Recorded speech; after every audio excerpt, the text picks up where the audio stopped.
आप लोग इस समय सोशल मीडिया पर और टीवी पर, पिक्चरों पर आप हर जगह ये देख रहे होंगे इस समय कि करवा चौथ, करवा चौथ, करवा चौथ का व्रत रहना। ये होता क्या है? आइए आज इसके बारे में जानने के लिए हम आपके पास आए हुए हैं और आपको बताने का प्रयास करेंगे कि ये होता क्या है।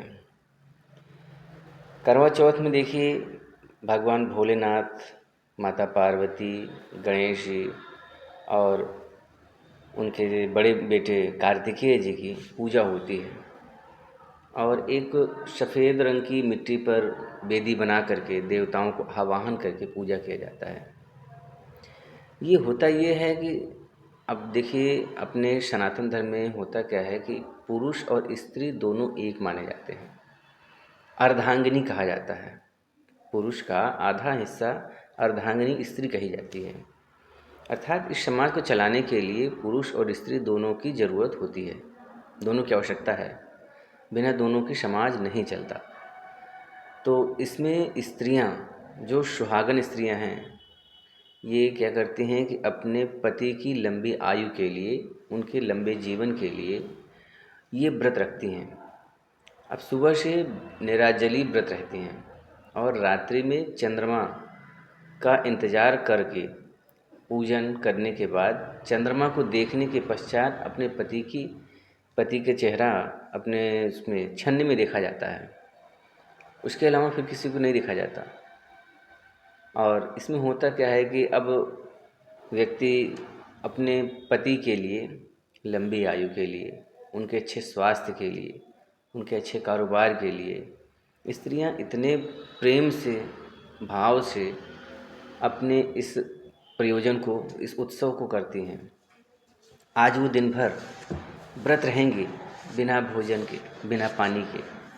हाँ, रात्रि के समय सज संवर कर 16 श्रृंगार, जिसका वर्णन आपके शास्त्रों में भी किया गया है, आप उसमें देख सकते हैं कि 16 श्रृंगार करके अपने पति की लंबी आयु के लिए यह व्रत रखा जाता है और अपने पति को बुला करके उसके सामने उसकी पूजा होती है, चंद्रमा जी की पूजा होती है और भगवान भोलेनाथ के संपूर्ण परिवार की पूजा होती है, ताकि ये जो गृहस्थ का समय है, यह अच्छे से व्यतीत हो, अच्छे से सारा काम हो। इसलिए इस व्रत को आराम से लोग, औरतें रहती हैं। और जो बहुत सारे ऐसे जो हमारे बंधु भाई लोग हैं, कुछ लोग बाहर भी रहते हैं। तो इस प्रक्रिया को बहुत सारे लोग अब देखते हैं मोबाइल पर भी करते हैं। व्रत तो यहाँ रह लेते हैं और जब व्रत को खोलने का समय होता है, व्रत को भोजन करने का समय होता है, तो उस समय वो क्या करती हैं कि मोबाइल से वीडियो कॉलिंग के ज़रिए अपने पति, जो कि बाहर रहते हैं, जैसे बम्बई रहते हों, दिल्ली रहते हों, हरियाणा रहते हों, बाहर भारत के किसी प्रदेश में रहते हैं, क्योंकि अक्सर अपने यहाँ, अपने जो इधर उत्तर प्रदेश, बिहार, झारखंड और ये जो थोड़े से पिछड़े एरिया हैं, इनमें क्या होता है कि यहाँ पर रोज़गार की व्यवस्था उतनी नहीं हो पाती। तो जिसके कारण कि अब यहाँ से माइग्रेट होकर के दूसरे प्रदेश में लोग जाते हैं। अब जिसकी शादी हुई है, भाई खर्च तो होगा ही, सारा चीज़ होगा, तो उसको करने के लिए उसे बाहर जाना ही पड़ेगा। तो यहाँ पर पत्नियाँ बड़े भाव से, ध्यान से पूजन के लिए अपने पति के, कि हम पति का पूजन कैसे करें। तो आजकल जो डिजिटल मीडिया है, जिसे आप मोबाइल कहते हैं, टीवी कहते हैं, इन सारी चीज़ों से, अब मोबाइल तो इस तरीके से हो गया है कि हर एक व्यक्ति के पास, हर जेब में है। और आपके पास भोजन हो अथवा ना हो, आप रिचार्ज को कराना ही पड़ेगा, बिना इसके चल नहीं पाता। तो इसका उपयोग जो है माताएं, बहनें, ये जो व्रती माताएं हैं या व्रती जो बहनें हैं, ये पूजन के लिए इसी का उपयोग करती हैं, मोबाइल का, कि हमने आपको मोबाइल में वहाँ से देख लिया, अपने यहाँ से देख लिया, तो उनका यह पूजन पूरी तरीके से हो जाता है। अब आप देखते होंगे कि यह जो है इस समय इसका ट्रेंड बहुत तेज़ी से चल रहा है और ये चलना भी चाहिए, क्योंकि आप देख रहे हैं कि यह धर्म का कार्य है।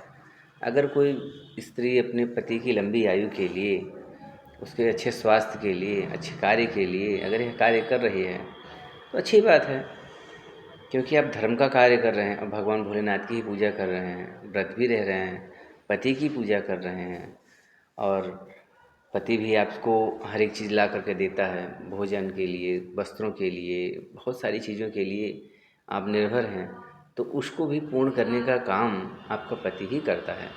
तो पति आपका एक तरीके से देवता ही हुआ, और आप पति के लिए लक्ष्मी के स्वरूप में हो।